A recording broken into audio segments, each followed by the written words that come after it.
Onimusha! Could it be as sharp as Sekiro without Souls-like difficulty? And the answer is yes, because I don't understand why people are insistent on comparing samurai games to Onimusha to samurai games when Onimusha came before Sekiro.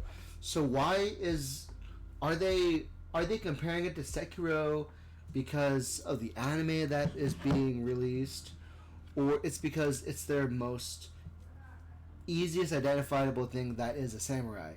And that is not a good way of comparing games, in my opinion. It is really cool though, because it looks cool. We're here at Gamescom 2025, more specifically in front of a beautiful Onimusha, Way of the Swordsman. We've managed to play the game, a small little snippet. Matt, what did you think of Onimusha? I must confess, I've not played any of the PS2 games, but I know roughly what their deal was. It does feel like they have kind of reinvented it for kind of like the modern day.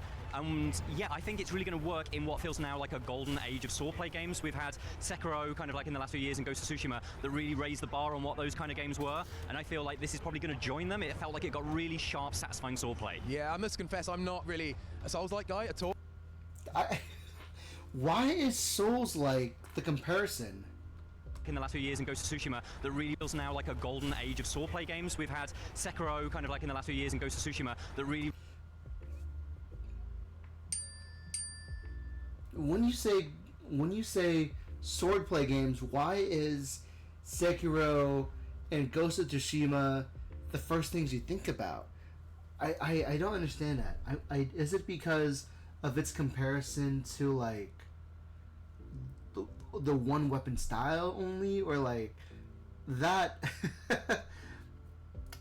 Are there other swords raise the bar on what golden age of swordplay games we've had? What sword? Because when you think of swordplay games, there's also essentially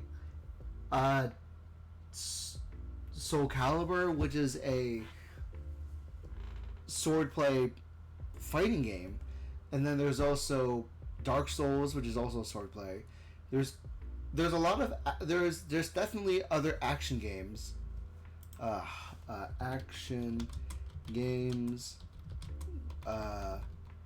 with swords. There's Kingdom Come Deliverance is a game with action game with swords. Witcher has swordplay. Dark Souls swordplay. Neo, Monster Hunter, Son of Rome, For Honor. There's a lot of those games, but why instantly shoot out to the most Japanese game, which is either Sekiro or Ghost of Tsushima? That's a little profile.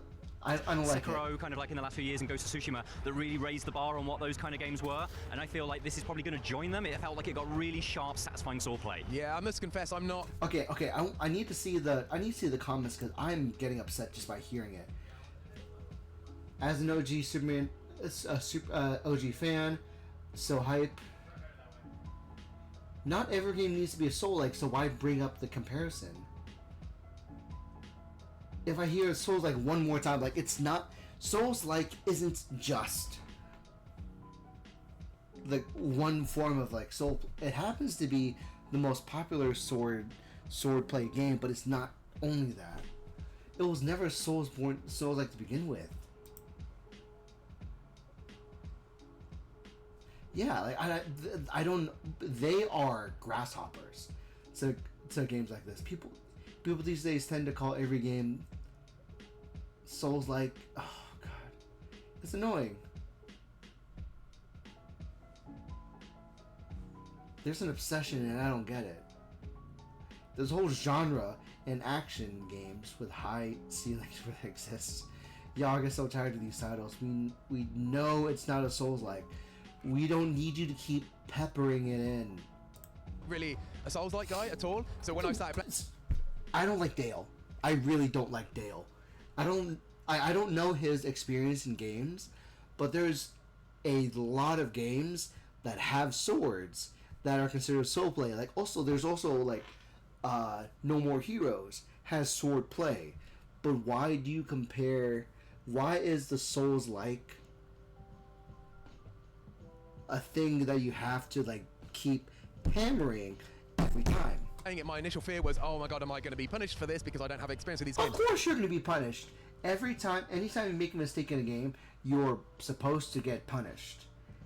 But like, I don't know why are you so... I don't like the anxiety that you have for difficult games, or for games that are very new. But that wasn't the case at all. It found like it came quite natural. The parry window was huge. And I guess the thing for me is I immediately felt like a badass with that sword. And I mean, that's what I want. Like, how did you feel about it as someone who loves Souls-like games? Yeah, so Stop saying Souls-like. it may have souls in it, as anyone will know from like the PS2 days, but it's not a Souls-like. Thank you, Matt. I like you so much more than your friend. I like you so much more than your friend. It's not a Souls-like. I think the great thing is it may have souls in it, as anyone will know from like the PS2 days, but it's not a Souls-like. Let's see that again. So it may have souls in it, as anyone will know from like the PS2 days, but it's not a Souls-like. Oh my god, say it one more It time. may have souls in it, as anyone will know from like the PS2 days, but it's not a Souls-like. And I think the great thing is it feels like it is definitely been made Stop for saying action fans Souls-like. rather than Souls-like fans. And sure, it does have, like, as you say, Wait, what? feels like it is definitely been made for action fans rather than Souls-like fans. And sure, it does have, like, as you say, parries, and it is a game that requires skill with your blade, but the parry windows are generous. The block is an omnidirectional block, so even if enemies are coming from behind you, all you've got to do is hold down L1 and you will block behind you. All of these kind of make you feel more like you're very engaged in a way that is not quite the same tactical level as a Souls-like, but ultimately makes that sort of thrill like accessible to a lot more types of players. Yeah. Thank you. Thank you so much. Thank you so much, Matt. And like the original Onimusha games that, like you mentioned earlier, there's souls collecting. So from your quick play time, what did we summarize on how that works? Right, so there are 3 different coloured souls. Okay. There are red ones, there are blue ones, and there are yellow ones. Yeah, the yellow ones come out rarely, especially when you activate your skills that are pumped up by the blue ones. And red is currency. The yellow ones are easy. They heal you. Okay. So basically, if you can create yellow souls, and you can use different weapons to create different souls out of the enemies. So if you can create yellow souls, that'll heal you mid-battle rather than having to use a healing pouch. Then there are the red ones, which are your classic kind of, you pick those up, and you'll get to spend those, I presume, like at an armorer or an upgrade section. We didn't get to see that in-game, so I can't tell you like what new sword you can get or what new kind of health upgrades. And then you get the blue ones that power your Oni meter. Now this is what allows you to do even cooler abilities than just your standard kind of like attack or heavy attack. And these use special weapons that only get used in that attack. In the demo, we got to use the 2 Celestials, which were these kind of twin daggers, and their purpose was to drop yellow souls. Yeah. So basically collect blue souls to use that special attack, and that creates yellow souls that heals you, and you're only going to use that attack against like enemies that are basically doing damage to you anyway. So you start to see that cycle kind of kick in where it's like kill enemies to heal yourself to move on. Yeah, and as someone who, I mean, we both love Doom Eternal, but someone who specifically loves Doom Eternal, that's a system that you really enjoy. Yeah, Yeah, and as someone who, I mean, we both love Doom Eternal, but someone who specifically loves Doom Eternal, that's a system that you really enjoy. Yeah, anything that, it's weird, like this is a game that's like... Yeah, because when you it rewards you. When you activate your Oni, your mythic weapons, with the Oni meter for a short period of time, you're rewarded with the yellow ones. Yeah, the reward system between building the meter for a long enough time and saving that special weapon for when you have to. Rewarding. Weirdly about managing meters, because every enemy has kind of like a posture meter, right? Like, and so you have to kind of battle through Yeah, that. that's because this is actually new for me, because between playing Onimusha 2 and between playing Onimusha on the PlayStation, I think the secondary meter on the bottom is very new. To me, at least, too. Meter to then do damage against them, and you have a posture meter. They need to break your posture before they start doing like big damage on you. And this sounds like it's like quite a mathematical game, like it might be boring, but exactly like Doom Eternal, in the moment you forget about the fact there's all of this maths ticking on in the background. It just feels really wicked to basically parry an enemy and then instantly decapitate them. Yeah, absolutely. And talking about the posture meter, we got a good example of that of the boss that we got to play in the demo. And we say it's not Souls-like, but from my point of view, like, you know, that sure looks like a... Yeah, your point of view is very narrow. Stop saying Souls-like. I swear. Souls boss setup. However, and we say it's not Souls-like, but from my point of view, like, you know, that sure looks like a Souls boss setup. However, it was like relatively simple to take on. Yet that doesn't mean it wasn't fun. It's just a normal boss setup. Why is it Souls-like every time? Is it Souls-like because of the kind of music that drops? Is it Souls-like because you walk in without a cutscene? Is it Souls-like because of the difficulty? Because oftentimes Souls-like is used to describe difficulty. And if it's difficult for you, that means your library of games may not have challenged you in the same way that this has. It's definitely fun, but the boss didn't necessarily pose much of a challenge. No, yeah, so Ganryu, I don't... Definitely fun, but the boss didn't necessarily pose much of a challenge. No, yeah, so Ganryu, I don't think he's going to go down in like the pantheon of the greatest boss battles ever. However, I think he works as like a really good promise as what Onimusha might be delivering. Because yeah, this is a fight that I guess if you were to compare it to a Sekiro fight, it's a bit like the Genichiro fight in that it's got a lot of kind of like, you're in a small kind of temple area. There's a lot of kind of like swipes. He'll do big kind of leaps and come down at you. You have to defend against them. And basically it is about damaging his posture to the point where you can do kind of a middle battle kind of, for lack of a better term, death blow, and then you fight through the next posture meter to get to his kind of like defeating blow.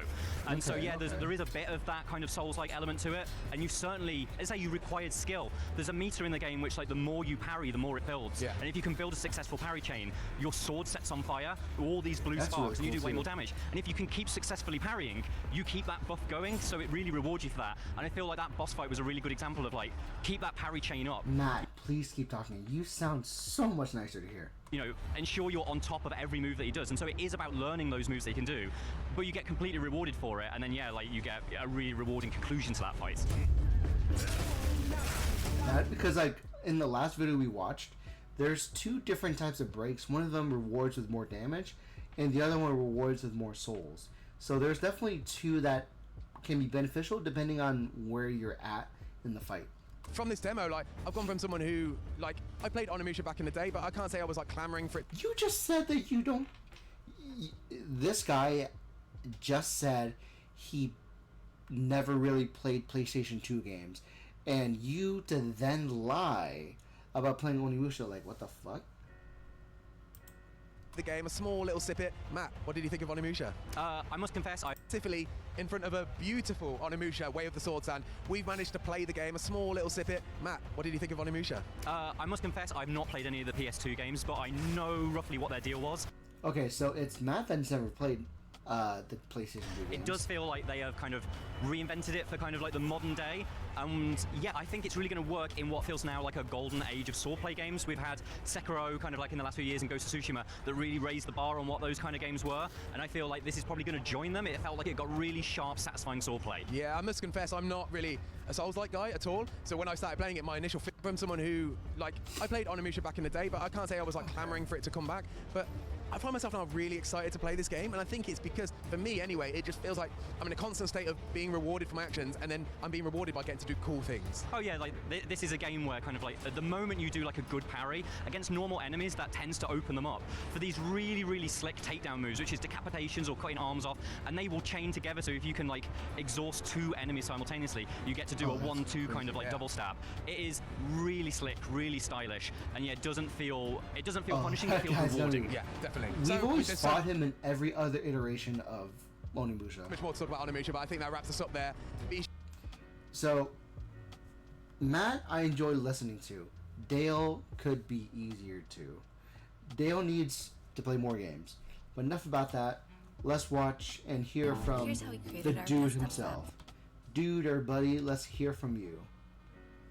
'Cause I'm excited to hear what your impressions are.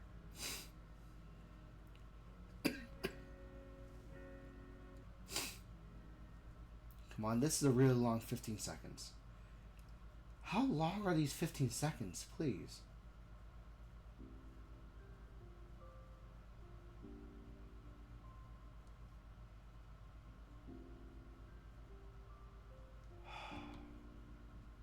Let's go!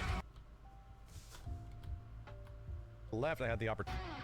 What's up, dudes? Max here, back from a quick trip, and right before I left, I had the opportunity to head over to Capcom and play a few games around Gamescom. That's going to be going down either pretty much today or the next few days, and they had several titles that were playable, and probably the number one that I was the most anxious to get my hands on was Onimusha. So for those of you that are unaware, Onimusha is sort of like, I don't think this is officially announced anyway, it sort of is my feelings on it, sort of like a spiritual reboot. Samanosuke isn't the main character, there's a new dude. Spiritual reboots?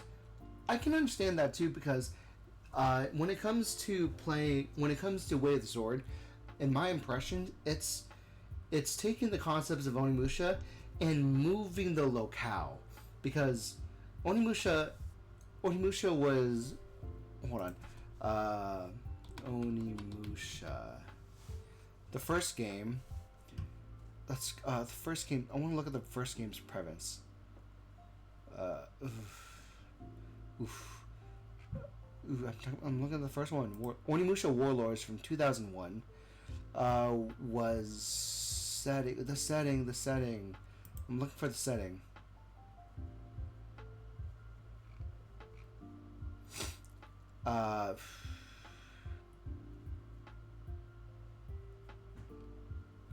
Where's the setting? I'm trying to read the setting.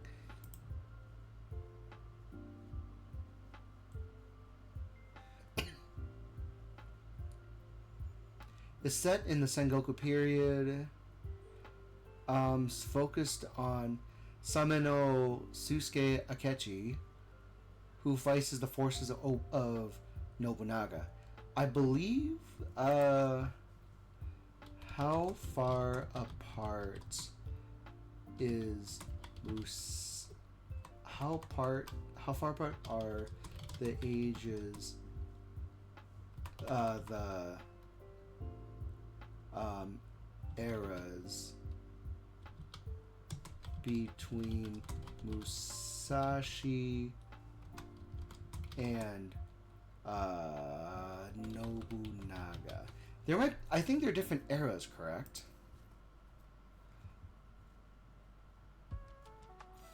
Okay, the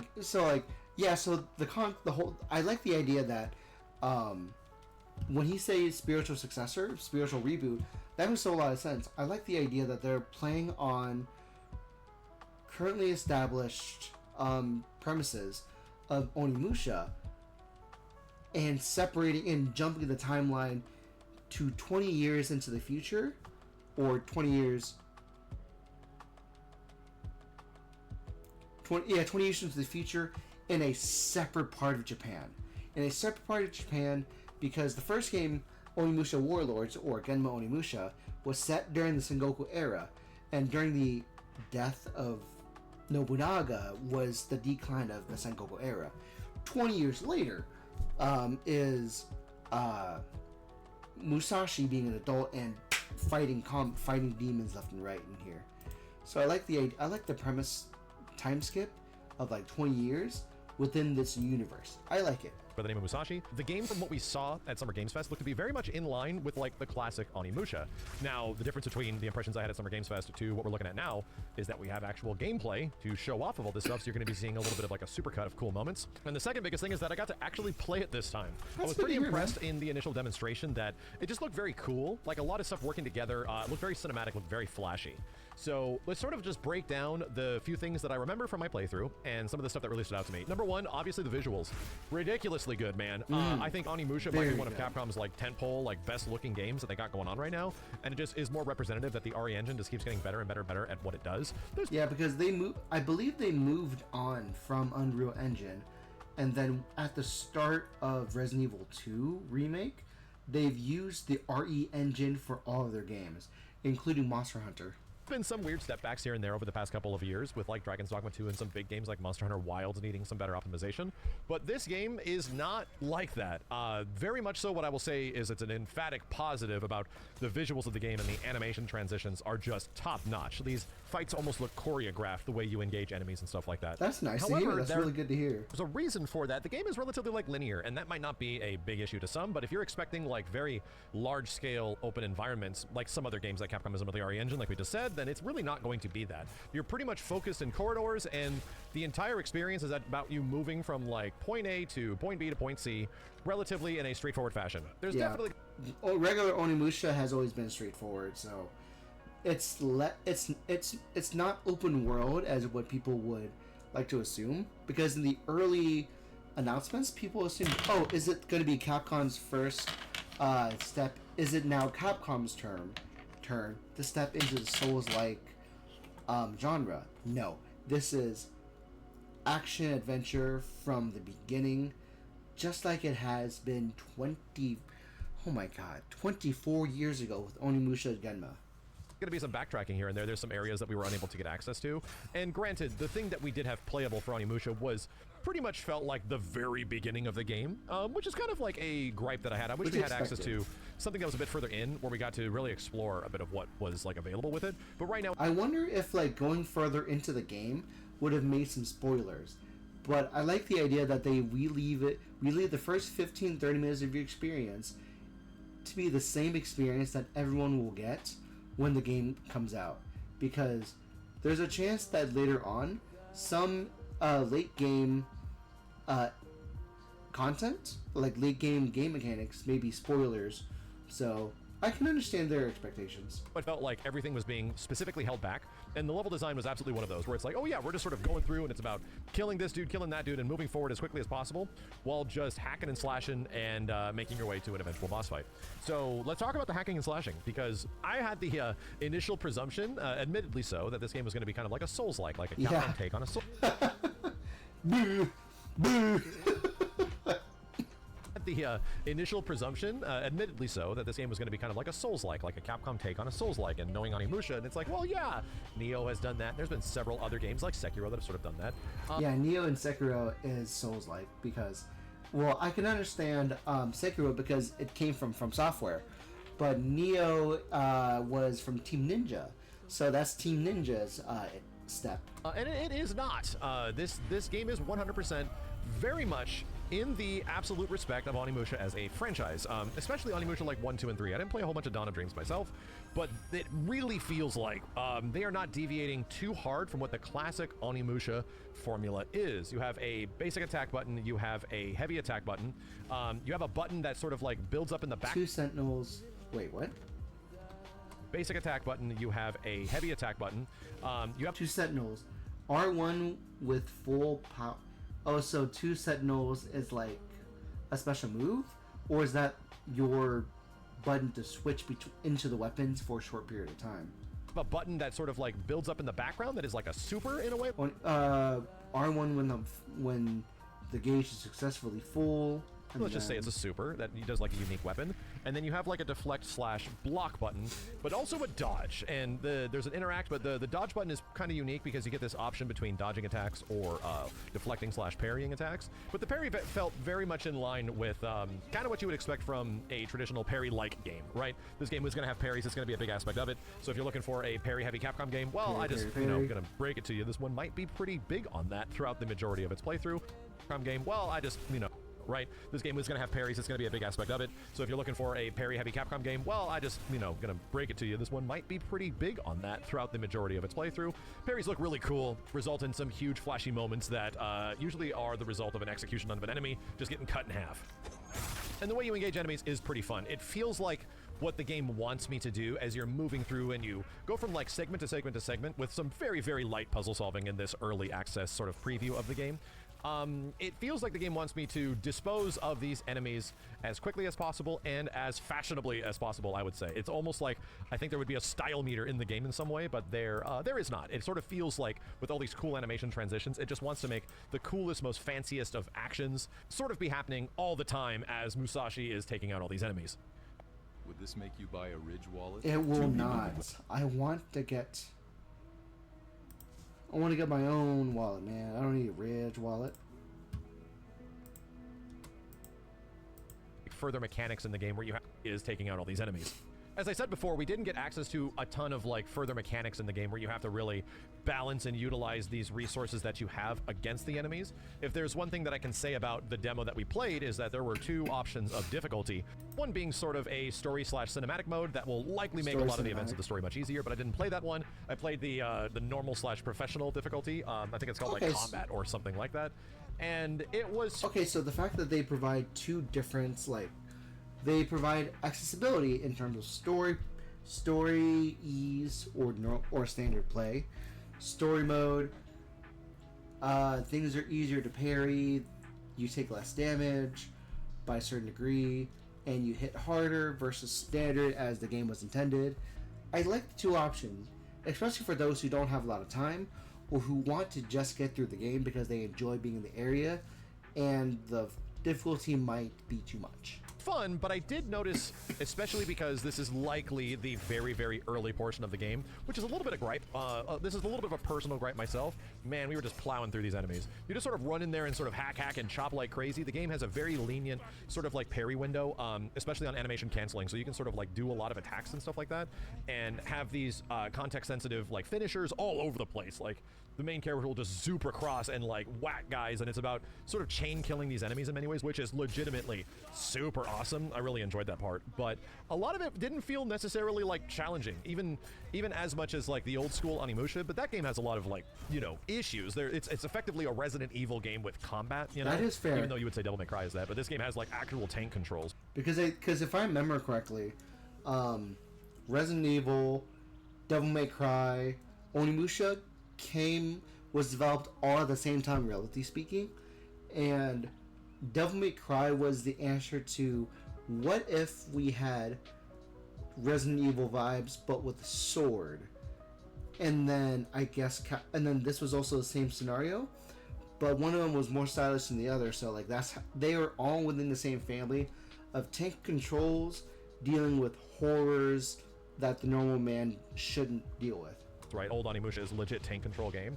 So you have these attacks and you get these unique weapons and you fight enemies, and enemies have counters or, you know, to these weapons and stuff like that. And it's just about figuring that out, getting through, and almost like solving the game like it's a Resident Evil where you're just pathing and going from point A to point B and really moving quickly. Sorry. Hello, Beans.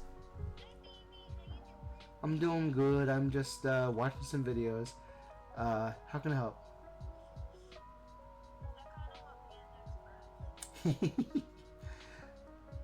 If you want to, we can.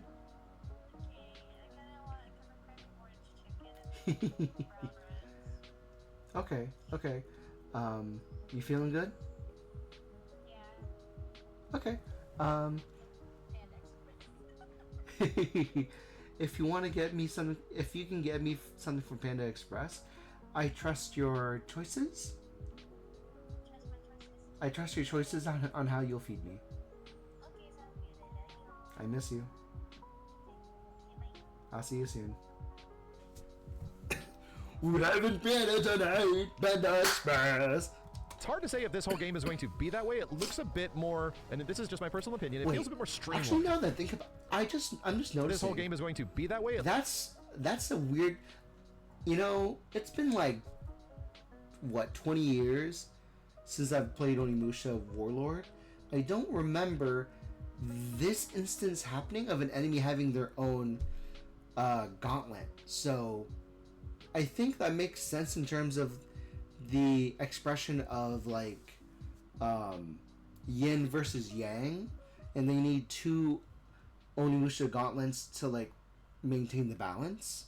Looks a bit more, and this is just my personal opinion, it feels a bit more streamlined, where so much of it is just about getting you into the cinematic action as much as possible, and that's where that gripe I said happens, where it feels a little easy because of that. It feels like Musashi's effectively... easy, but we'll see, because like again, if you can change difficulties in the middle of the game, that allows people like me, for example. I like the ability to where if I can't play the standard intended difficulty for like a set amount of deaths, it could be after 5 deaths, 10 deaths, I want to break down the difficulty so I can get through the game so that we don't stall the experience. Just doing a lot of this stuff, and I don't know if I'm like piloting it. It's kind of like at the press of a button, I'm doing some really fancy, you know, destructo attack against some guy where I'm flipping and dipping all over the place. But I did get the idea that there's a lot of like hidden mechanics in here, because even from some of the footage that you're seeing right now, there were some things that I was doing in my playthrough that was a bit different than some of the B-roll that Capcom gave me, and I'm kind of like, ooh, I wonder what that is. I'm kind of unsure what that is with our like 20 minutes with the game, you know? I definitely believe that is not the last we'll see Ganryu, because for him to die in the early game is too quick, because Ganryu versus Musashi is one of like the Ganryu versus Musashi is like one of the like fabled fights in like it's one of the most legendary duels between swordsman Sasaki Kojiro, or sometimes as Ganryu after the island, and Musashi Miyamoto on Ganryujima, or on Funashima Island on April 13th, 1612. Musashi arrives late and uses a wooden sword, which he had carved from an oar, against Kojuro's long Nodachi. After Kojuro made his move, Musashi delivered a fatal blow to his head, ending the duel in rivalry and his rival's life. So, these two specific characters is so crucial and so famed and so well renowned within Japanese mythos and lore. I definitely believe Sasaki has another part to play later on, but because his name was Ganryu, I wonder if this for them is sometime since the legendary duel. If there's one thing that I really hope when we get the final version of the game is that the game is a little bit less in automatic transmission. I kind of want to play the game in manual mode, and it felt like with so many things just sort of happening and flashy things, I'm like, I don't even know how I did that. And there's some big flashy thing takes place almost in every single situation and every single engagement to enemies. I'm kind of wondering how I directly engage those mechanics and things, and how do I move forward to specifically do them when I want to do them. And it does feel like that stuff is there, but it absolutely is prioritizing cool cinematic action. I want to be cool in a samurai game. I don't want a Souls-like. We have plenty of Souls-like, Dale. Sweet creams. Sweet creams. But either way, the fact that in a samurai game, I want to be cool. They've been known to be cool. There are forums against ninjas versus samurais versus pirates. We want to be cool. Over everything. And because it's kind of structured almost like in a Devil May Cry situation, it's not exactly where it's limiting rooms and you fight all the enemies. You're just sort of progressing forward through these corridors and paths, and there's not much deviation to it, and you're fighting a bunch of dudes in the coolest way possible. That is sort of what the new Onimusha is setting up. In terms of tone and everything and story, there is a little bit. I wasn't super into it. It's sort of setting up the Gauntlet as this talking, sort of aware character that is communicating with the main character at times. I didn't love it, but I definitely need to see the context that's building up to it and the things that happen after. The boss fight was legitimately super neat, but it came with that, caveat that it's kind of easy. I'm sort of just mashing against this guy and parrying when I think he's going to hit me, and I'm getting cool parries and all this stuff while it's happening. Either way, I still think it's going to be a lot of fun. It's easily one of the most anticipated Capcom games of next year that I'm very much looking forward to, and I think based on what they showed us in this preview event, the one thing that I'm looking forward to the most is how it elevates and escalates. I really want to see how all these abilities and things that you get can move forward, and it reminds me to a point where back in the day we would play an action game from Capcom like Devil May Cry 5, and we would go to a preview event, but they would not give us just the introductory sequence of the game. In fact, I think the introductory sequence we didn't play until the game came out. We got to play a couple of different scenarios with Dante and Nero and stuff like that, and they were a bit further in the game. They were not the very beginning, but a little bit further, with characters had a little bit more access to things to sort of tickle your brain that this is all possible, which I really think would have been great for this. I kind of wanted to see some brain tickling in terms of mechanical depth and stuff like that, and it just wasn't especially there in this very controlled, very early game preview. So that being said, very much looking forward to it, and I think there's going to be a lot of really cool shit you'll be able to do with Musashi in this game when we eventually get a hold of the full game and do a full playthrough on this channel. Anyway, thank you dudes a ton for watching. Hopefully you enjoyed the footage. I'll be back with more Gamescom impressions from Cap. I'm excited for what they have in store. I like the whole premise. I dislike Dale. Dale for repetitive callbacks to Souls-like, and then just to save face. He's saving face, saying, when I first played the first Onimusha game, you mean which one? Are you talking about Genma? Are you talking about Warlords? When I first played it, it was very different. And then the fact that when you first start off your conversation by calling back to Souls-like, I like Matt. Matt is better. I like his impressions. He has never played it, but I liked what he said, despite not playing PlayStation 2 games. You, Dale, you said you played. You just said at the end you played it when you were on the PlayStation 2. Are you talking? Do you mean on the Nintendo for Way of Dawn for like Dawnbreaker for like the DS or like the Switch, because it doesn't. Your references are a lot or extremely poor in comparison to what Max had to say. So Dale, you get a negative review from me, but for me, I'm excited for when we get to play more Onimusha. I want to play this on the channel. I really do. I'm excited for when Onimusha comes out.